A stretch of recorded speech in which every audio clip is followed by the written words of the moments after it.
And that's good. I'm in favor of that. And even for parents now who are desperate, they can't wait for the FDA. They shouldn't wait. And if they need to get what they need to get, I understand that. They shouldn't be arrested. But that is a separate issue than legalization. Do you know all of these legalization laws are written so that a small number of people, and guess what? They look like me. They're not as old as you, Governor, and they don't look, they're as young as me, and they look like me. They're young white guys with Yale MBAs. They're getting rich off of legalization and laughing all the way to the bank while folks like you legitimize marijuana, something that we should be discouraging, not encouraging our young people to do.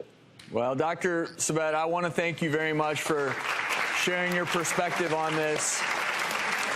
And I can tell this doctor would never in his wildest dreams go to a Jimi Hendrix concert. You know, there's the old cliche, people. If I were offered, number one, to go to a drinking party or to go to a pot party, I would choose the pot party for 3 reasons. The chances of violence will be slim and none. At the drinking party, about 50-50. Pot party, nobody's going to throw up on me. Drinking party, it can happen. Pot party, you can do it till 3 in the morning, get up at 7 and have a good day at work. Drinking party, drink till 3, you'll never get up at 7 and have a good day at work. Oh, my. Why is it that I'm wrong, but I win the crowd? I have yet to figure that out. I feel like you diminish any concerns. That gentleman's, he's not against you. He's just trying to do what's right for kids. And it bothers me that you're not willing to at least listen that there, yeah, as a doctor, I have some concerns with kids. I'm in your corner on in one perspective or from one perspective, but have I stood out here at all today and promised this for children? No, but you can't. I've said treat it like alcohol and treat it like tobacco. Absolutely. End of story. But doctors. That's all that has to happen. Well, and in an ideal world, but you have to understand that when you involve kids and kids' health, and you're talking about physicians, and doing it the right way is important, and we can't just say. I've only raised my own children. I know nothing about it. Jesse, honestly, it's... You're so right, because we have an issue in this country with drinking and smoking with kids, so we can't minimize or ignore those issues. So if we're going to legalize marijuana, we need to learn some lessons from what has gone wrong with kids who start drinking and smoking at young ages so that we don't have kids using marijuana at young ages. That's all we're saying. It's called parenting. Yeah, well, it's not as easy as just parenting. In an ideal world, Jesse, you're right. In an ideal world, it is, but parenting isn't the only solution. My kids went all the way through it, and I parented. But Jesse, not everyone has someone as a role model. And I've stood on this stage, Jesse, and said that I think marijuana is more benign than alcohol. I've said that on this stage. So I think the most important thing that people can do is just, if you're in a state where this is going to be on the ballot, educate yourselves. Study. Yes. Understand what it means. Jesse, obviously, we're grateful that you could be here today. We're obviously so happy that marijuana was so successful in treating your wife's seizures. I think that's a beautiful story. Well, that's all I have to go on. Well, it's a beautiful story. I don't want anyone else to suffer because my government tells me that I'm so immature that I'm not allowed. And let me finish with this. To all the religious people out there, God made it. God made marijuana.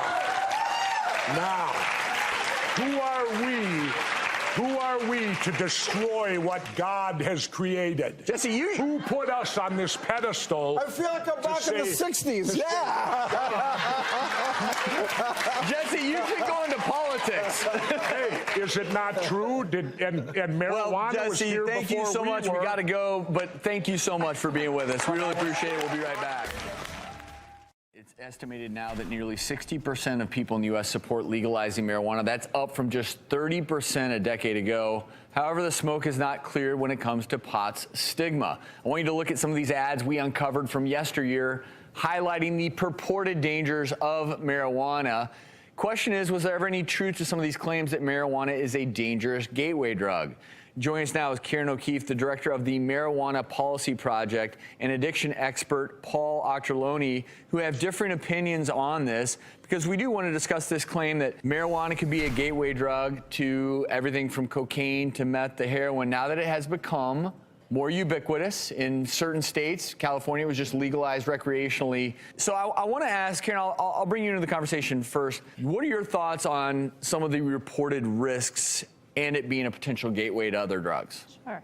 So marijuana, of course, isn't without risks, but its risks pale in comparison to alcohol and other drugs. It's far less toxic, it's less addictive, and it's not linked to violence. When it comes to the gateway theory, it's been repeatedly debunked.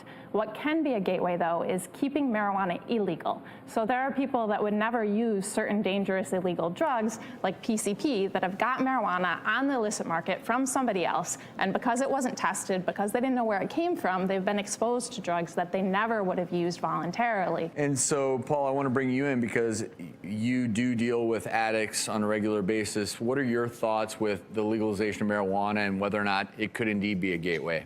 Well, as far as the legalization of marijuana, I mean, first thing first, I'm a realist. I mean, that horse already sailed, so to speak, in a lot of ways in our country. As far as the gateway theory, 18% of those that admitted into residential treatment for addiction is because of marijuana, behind alcohol and opiates. So the old myth of people don't go to rehab for weed is not actually accurate. But I'd like to introduce this concept that came out in the Surgeon General's report just this week. And most of the marijuana use takes place between 15 years of age and 25 years of age. During that same time, what's happening? Our prefrontal cortex is still developing, our brain, the brain that regulates emotion and judgment and decision-making and time management and those sorts of things. It's an interesting correlation to bring into the discussion a gateway, coupled with the fact that potency of marijuana is much higher than it used to be. And over the last 13 years, adolescents perceive marijuana as to be safer or less dangerous.